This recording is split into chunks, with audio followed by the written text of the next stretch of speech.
Welcome to the Real Ref Report, a fun approach to improving officiating. You suck, ref! Keeping it real with real perspectives, educating the wrestling community, and building better relationships between officials, coaches, and wrestlers. Together, let's make reffing great again. Now, here's your host, Andy Aichele.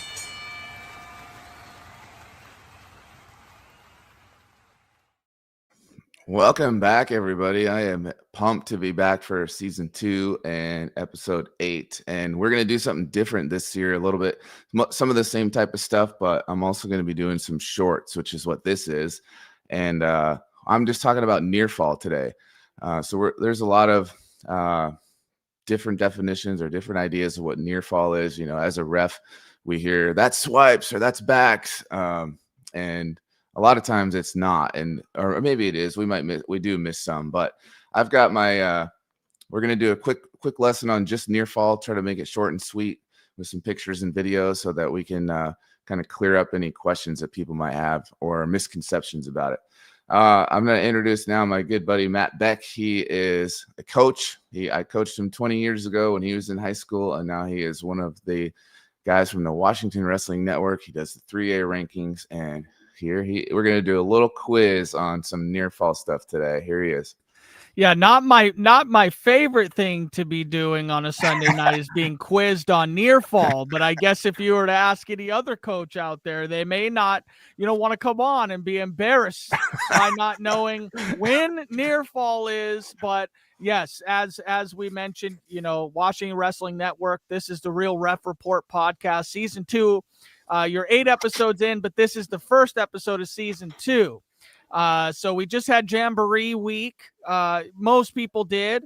It was rather successful to see the kids out on the mat again. A couple people had came up to me at the Jamboree and said hey and said thank you. And then I actually, I guess I can name names because we've talked about it before, but someone from Shorewood High School, Lucas Brabinski. I don't know if I said that properly, but I said, hey, I know you're upset. We got you ranked 6. You beat the first kid, the second kid, and he's like, hey, we like it that way. And he had ended up telling me that he got Darce choked out, to lose his match, kind of, to kick him out of the state tournament. And I was going to ask you this, Real Ref. I think we had a symposium with some referees, but any choking maneuver, any type of front headlock that kind of, chokes the opponent in any place, at what point is it the referee's job to kind of stop that, or if you guys can see that it's happening, what's that process like in your head? Well, definitely any move that turns into a choke, even if it's a legal hold, is definitely illegal, and it should be stopped as potentially dangerous, but sometimes it's hard to tell.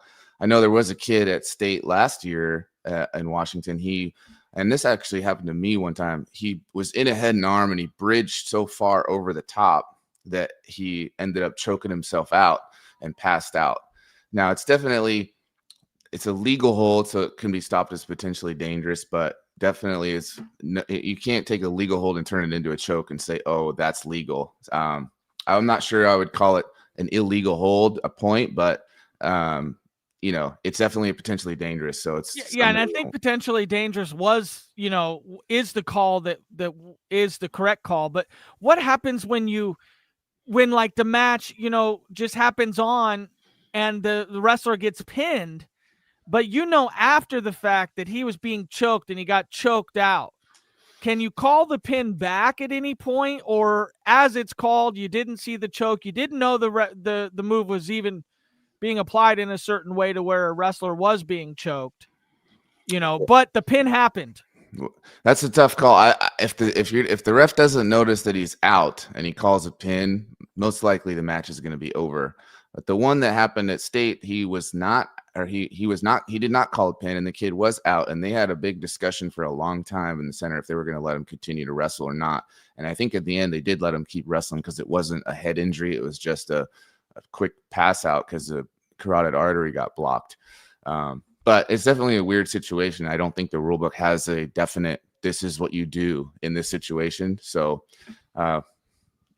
you just got to do what feels right in the moment, I guess.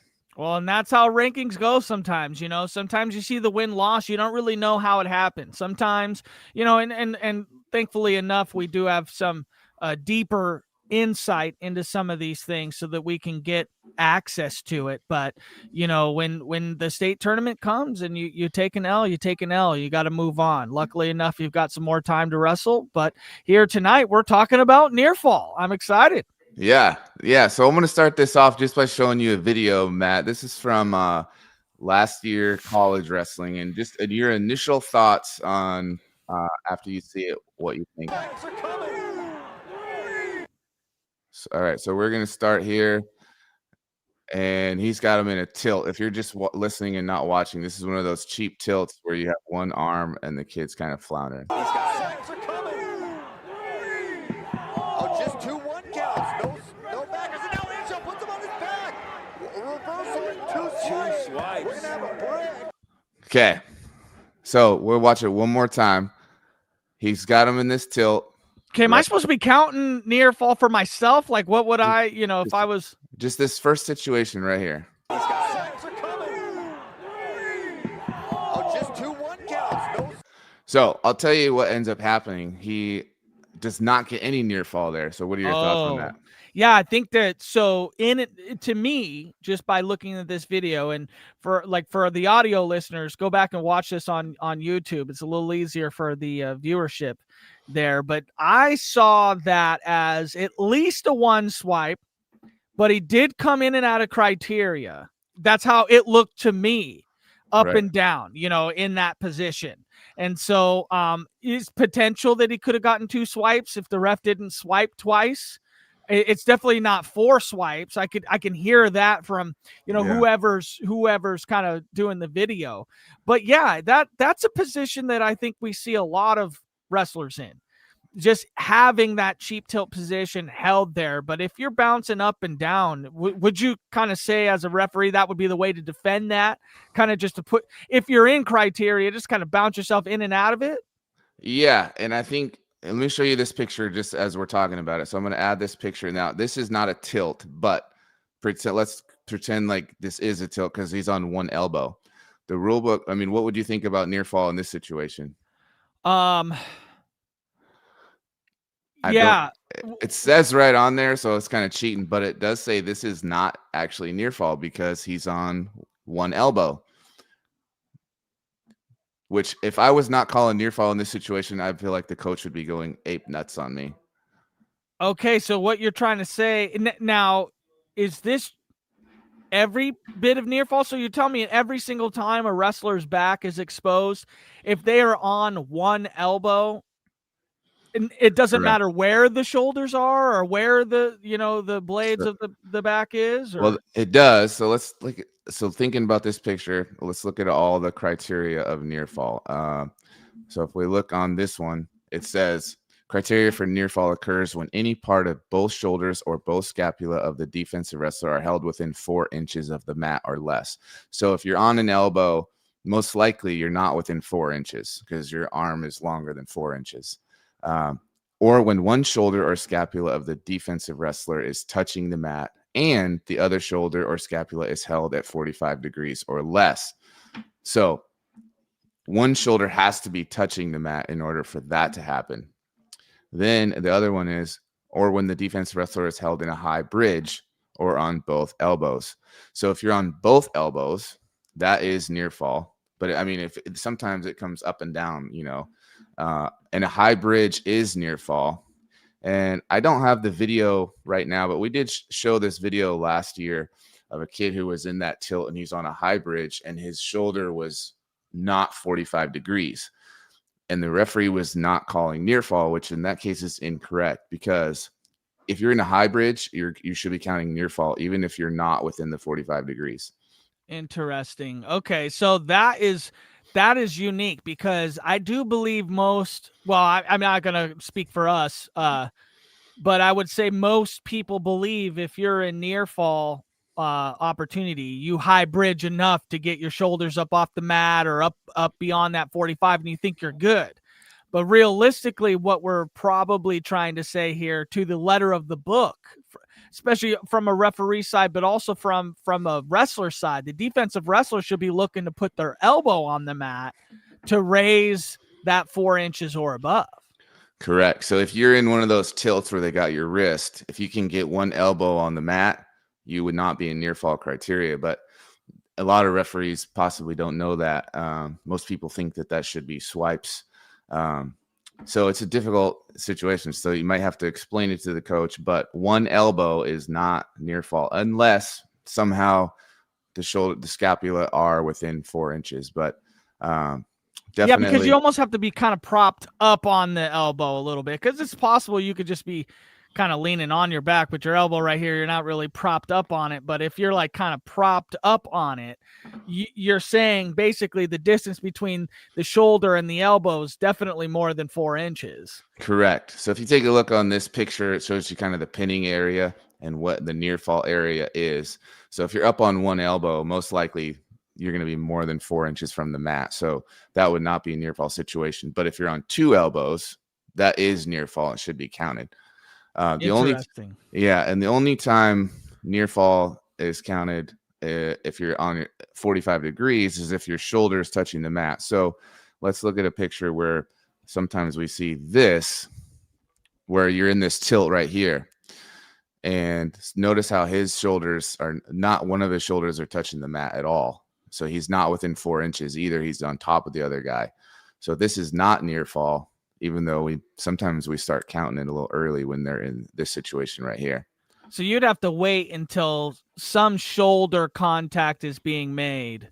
Correct. In order to get anything. So we should not be swiping at all. Now, is it also just like a takedown? You know, you have to kind of wait beyond that continual motion, that kind of second of a chance for a wrestler to react before you start calling it? Or is it the second that we're hitting our shoulder, we can start swiping? That's a good question. That actually happened to me. I was just at Tulsa kickoff last weekend, and the coach said, you waited until it settled before you started counting near fall. And I said, that's exactly what I'm supposed to do, coach, because some of these kids are so good at scrambling. You don't want to start counting near fall right when they land. You've got to make sure they've got control, and they have to actually stop them in near fall criteria.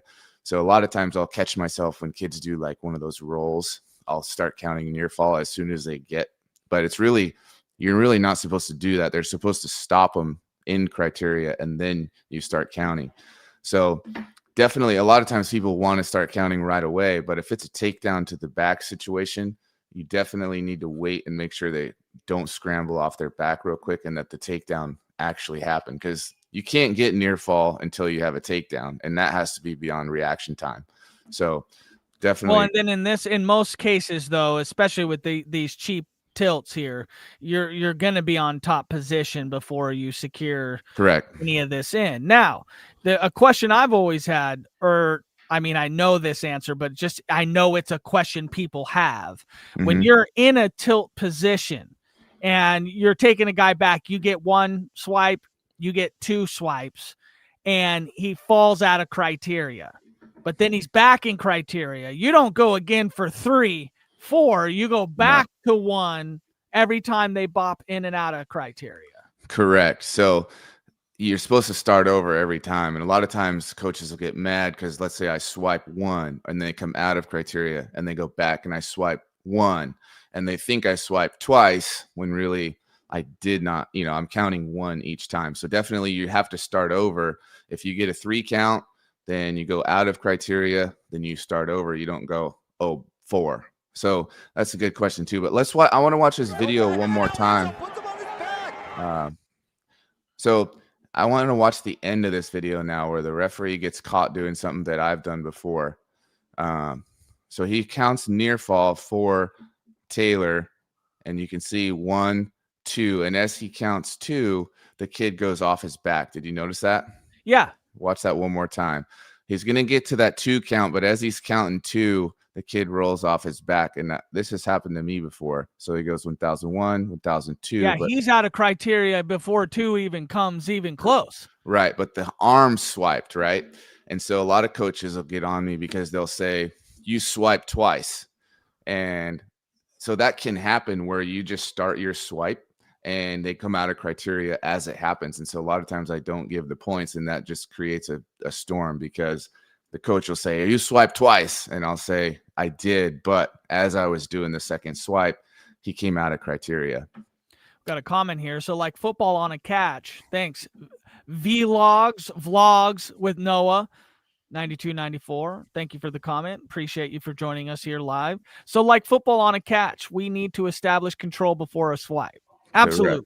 Correct. Yeah, that's a great question. So if it gets a takedown feet to back, because a lot of times when you have this really high level wrestling, they'll scramble so much, and so we get caught giving points too soon, and you really don't want to count near fall when there really wasn't a takedown, because then you're just going to storm with the coach. It's like, hey, you counted near fall, that means we have a takedown, so you got to really make sure it's a takedown before you count near fall.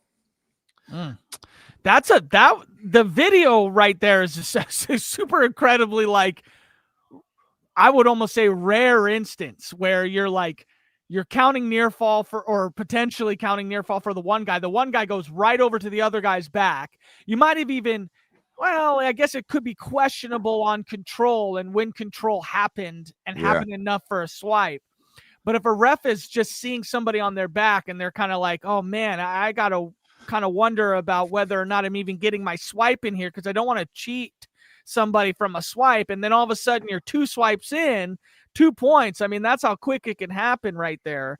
And so what was are we going to go into the verdict of that video? What ended up happening? So it took a long time. They did a video review and they were correct on the no swipes or no points for the first near fall. And then on the second near fall, they still ended up giving the 2 near fall, even though he came off his back sooner than that. So that was kind of because he couldn't. I mean, it's also possible after video review that you find out that the control was established long enough for 2 swipes.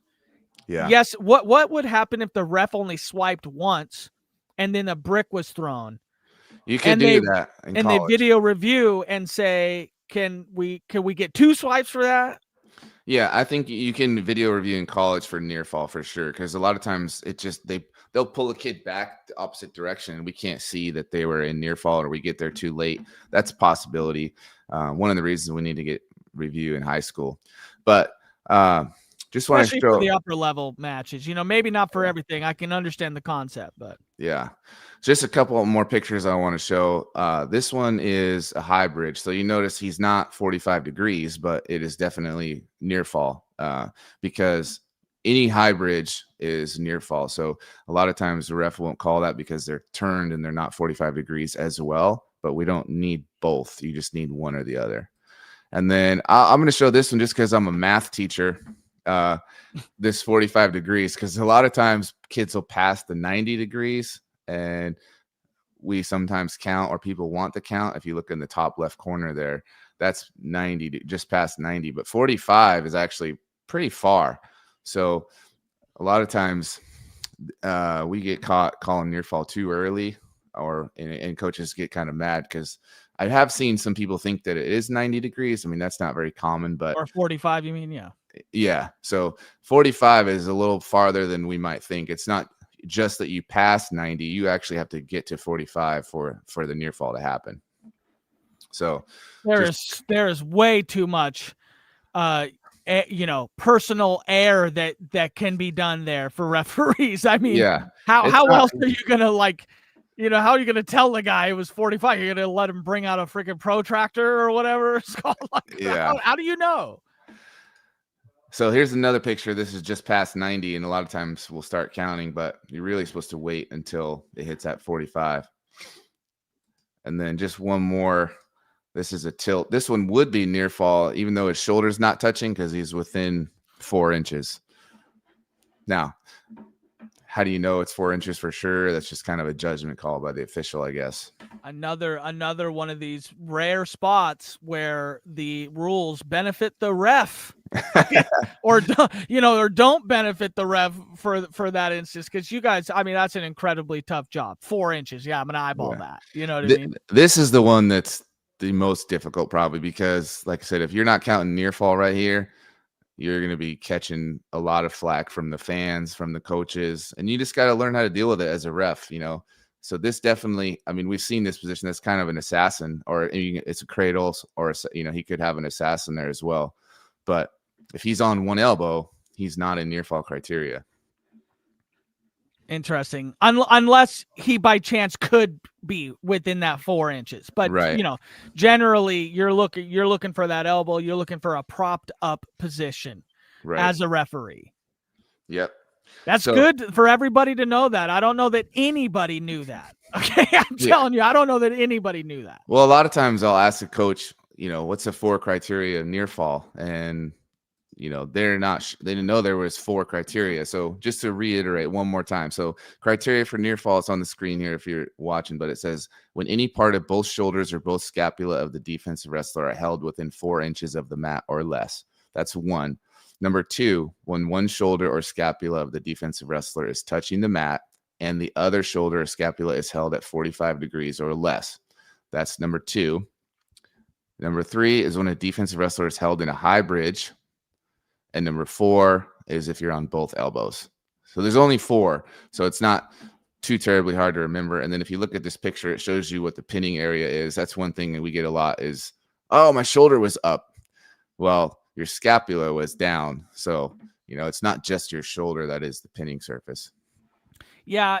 One question I have, because you can bring it back to that tilt picture that you had here with the here, I think I can find it. It's this one right here.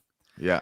At what point does this offensive wrestler become in a pinning, I mean, it's a lot of times there's actually just a video that was going around on a reffing site a couple days ago that a ref called a defensive pin. A lot of times we'll give a little bit more grace here. I mean, the rule does say 2 seconds, but he's most likely not going to be laying there flat for 2 seconds. And if he does, you might give him 3 just to make sure, because you don't want to be that guy that just wants to make crazy calls just to make crazy calls, And if definitely he's laying flat for a while. And well, remember, it doesn't have to be flat, right? Like you mentioned, you don't have to be flat. You just have to be the bottom of your scapula. Yeah, 2 scapulas. So, but it's got to be 2 seconds consecutive. And if he's in this position, most likely he's not sitting still. It's kind of they're flopping back and forth. But there are some positions where I have caught a defensive pin, and it's just one of those things as a ref. You want to make sure that it's there, like that everybody knew it was there and that it's pretty obvious, because the one that we saw the other day was real quick. A lot of the refs will call a quick touch fall in that situation. So you want to avoid that. So we should agree that for any referee listening to this, anything that could be determined a quick call should almost never be called. It's like, if you feel you're quick on it, give it an extra second, Yeah, you want to be 100% sure, because like if a good mentor of mine, he's a college official, and he's really teaches me a lot. He told me the fans are paying to watch the wrestlers. They're not paying to watch the referees. This is the Real Ref Report, and we do referee rankings, and we try to highlight the refs a little bit, but at the end of the day, they want to see the 2 kids out there wrestle. They don't want to see an eye poke called with 30 seconds left. They want to see you give my time and let's have a takedown in overtime, So a lot of things, there is some gray area, and some officials really need to kind of catch on with that and say, they're not here to watch me follow every letter of the rule book 100%. They're here to watch these kids wrestle it out. And so if you can avoid quick calls, or maybe I saw it, maybe I didn't, really make sure, like locked hands. I see referees call that sometimes with, they didn't actually see it. It was maybe locked hands. And it's just like, let's leave that alone unless you're sure about it. That same symposium, I was with some referees locally.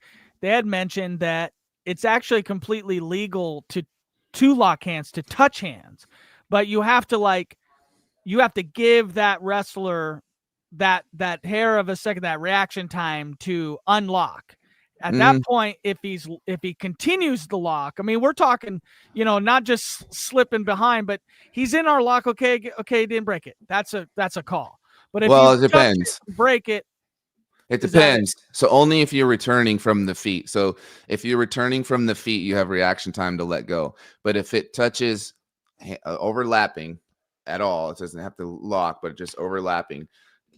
At any time when you're on top without coming from the feet, then it is locking hands. There's no reaction allowed when that happens. So the reaction only comes in when you are returning from the feet. Okay, maybe that was and that's how easy it can be to misconstrue these rules. Yeah. Because you feel like one instance should be okay for everything, but in different situations, they call for different variations of the rule.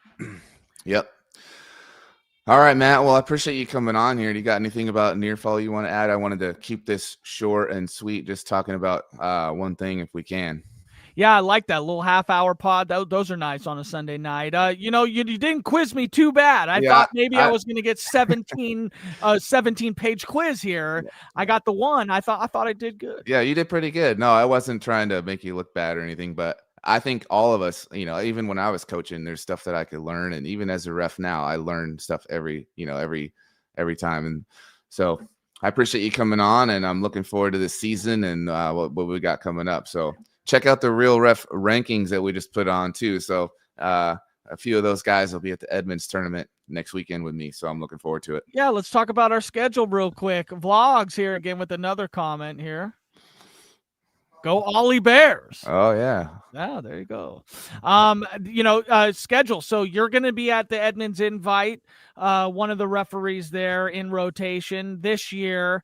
Hope for a little bit better rotation. I think last year there was some issue with the refs or something. Yeah, we only had 9 refs on 9 mats last year, but we got enough refs this year, so we're good to go. And we got some really good refs coming in, so I'm excited. Yeah, that's great. And then we're going to be there live streaming the finals. And what I've been told is that they saw the stream from last year, because that was our very first live stream ever. And we did have a couple ref spots that we pointed out. And then subsequently later on in the Viking Invite, we had a couple ref spots pointed out. So I think what we're doing is raising a little bit more awareness. Now you could see it. Now we're talking about it. Now we're commenting on it. And so that'll be great. But I think this week we might get out to a surprise match. We haven't announced it yet. But I just really appreciate everything that you do. And like I said, ref rankings, they're out there on Instagram. I don't think we've actually uploaded that to the website yet. But our top 10 wrestler rankings in Washington State have gone live. WashingtonWrestlingRankings.com or WashingtonWrestlingNetwork.com, excuse me. And then I want to highlight that we made a collaboration with the Association of WIAA, over 230,000 views on our post, over 5,000 impressions. It looked like it was the second most impressed image of the WIAA. So I'm just stoked that we mobilized, man. The industry mobilized, and wrestling's being heard all the way up and down. And we're just really excited for everybody's involvement in that and really appreciate it. And what's next? Do you know what our next little 30-minute thing's going to be? I'll ask people what they want to hear. And when I go to the tournament this weekend, I'm going to see what people want to know about. So I don't want to just come up with ideas, or things that happen on Saturday we can talk about too. But I definitely want to find out what people want. Near fall is something that just been going through my mind for a while. So definitely, if people have ideas, send them to me at therealrefreport@gmail.com, or just tell me when you see me. I'll be at Edmonds. I'm also going to be at Tri-State and Pat Coast. So looking forward to all the big tournaments coming up. Yeah, and we wanted to try to, the ref podcast, has not grown as popular yet as the main stage podcast, but we would love to get people to send their videos in, to the Real Ref Report at gmail.com. If you have a video that you think you got screwed over by a ref, or, hey, maybe not that, maybe not in those terms, but if you feel like the call wasn't correct or this, that, or the other, or if we find one on our live stream, we want to talk about it. I think it's cool to have those conversations as long as they're respectful, and we are respectful about it. Okay. Well, I appreciate you, Aichele, very much. This is your pod. You can go ahead and end it. No, I appreciate you coming on, buddy. And I'm looking forward to this season and what we got coming up for the people. So thanks, buddy. I appreciate all your help with everything. Thank you. All right. Thanks, Matt. Welcome to the Real Ref Report, a fun approach to improving officiating. You suck, ref! Keeping it real with real perspectives. educating the wrestling community and building better relationships between officials, coaches, and wrestlers. Together, let's make reffing great again. Now, here's your host, Andy Aichele.